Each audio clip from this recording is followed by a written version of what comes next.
Operation सिंदूर का, भारतीय सेना के पराक्रम का और आसिम मुनीर का जिक्र आपकी अदालत में भी आया। बागेश्वर सरकार की ललकार सुनाई दी। बागेश्वर धाम के प्रमुख पंडित धीरेन्द्र शास्त्री ने अपने अंदाज में आसिम मुनीर को चेतावनी दी। आपकी अदालत में पंडित धीरेन्द्र शास्त्री ने पाकिस्तान के फील्ड मार्शल को वार्न किया। कहा, अब की बार अगर कोई हिमाकत की तो पीओके भी वापस आएगा और लाहौर में भी तिरंगा लहराएगा। उन्होंने कहा कि पाकिस्तान ने अब अगर भारत को छेड़ा तो छोड़ेंगे नहीं। ऑपरेशन सिंदूर अभी जारी है, हल्दी की रस्म अभी बाकी है। हम बुद्ध के देश के हैं, हम राम के देश के हैं, कृष्ण के देश के हैं, बुद्ध के देश के हैं। युद्ध पर भरोसा नहीं करते हैं, लेकिन आप छेड़ोगे तो छोड़ेंगे भी नहीं। आपने छेड़ा है, धर्म पूछ करके मारा है, हमने घर में घुस करके मारा है, और अब आप छेड़ोगे तो पीओके तो लेंगे ही।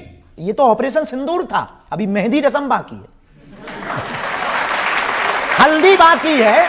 और मुनीर साहब को जरूर आप ये वीडियो भिजवाइए, हल्दी बाकी है। और मुनीर साहब यदि विदाई हो गई शादी के बाद तो पाकिस्तान के लाहौर पर अपना तिरंगा लहराएगा।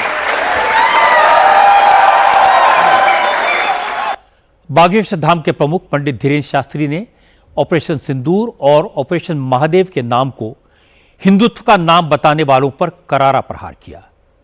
बागेश्वर सरकार ने कहा कि हिंदू शब्द सुनकर कुछ लोगों के पेट में दर्द हो जाता है। जिन लोगों को पाकिस्तान इतना प्रिय है वो लाहौर चले जाएं। इस देश में कुछ ऐसे गधे हैं जिनको ये बड़ी प्रॉब्लम है, इनके पेट खराब रहते हैं।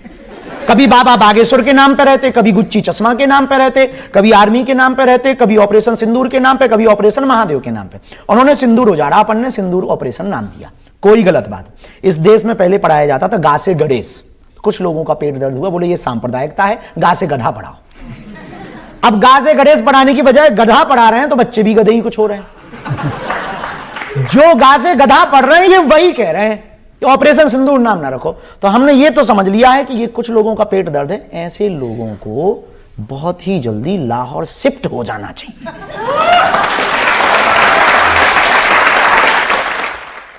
इसके बाद राजनीति की बात हुई।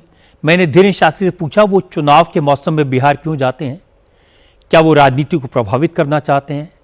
मैंने उन्हें बताया कि बिहार में आरजेडी के लोग पूछते हैं कि बागेश्वर धाम वाले बाबा हिंदुओं को जगाने जाते हैं या बीजेपी के हेल्प करने जाते हैं। ये सवाल उठाने वालों को पंडित धीरेन्द्र शास्त्री ने करारा जवाब दिया। जब आप बिहार में गए और ये कहा कि बिहार में चूंकि चुनाव होने वाले हैं आप हिंदुओं को जगाने गए ताकि आप बीजेपी को मदद कर सकें।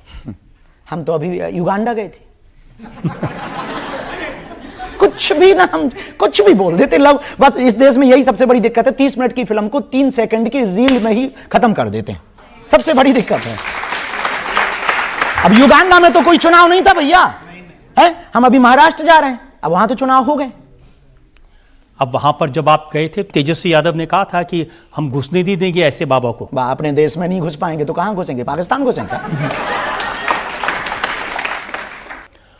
आपकी अदालत के शो में बागेश्वर धाम के पीठाधीश्वर पंडित धीरेन्द्र के शास्त्री ने हंसते हंसते बहुत बड़ी बातें कह दी। उन्होंने हिंदू लड़कियों को समझाया कि वो लव जिहाद के चक्कर में ना फंसें। ऑनलाइन शादी करने वालों को नसीहत दी कि वो हिंदू परंपराओं का पालन करें।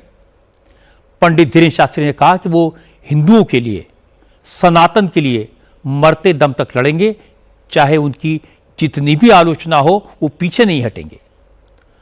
आपकी अदालत में धीरेन्द्र शास्त्री ने अपनी बातों से कभी दर्शकों को रुलाया तो कभी हंसाया।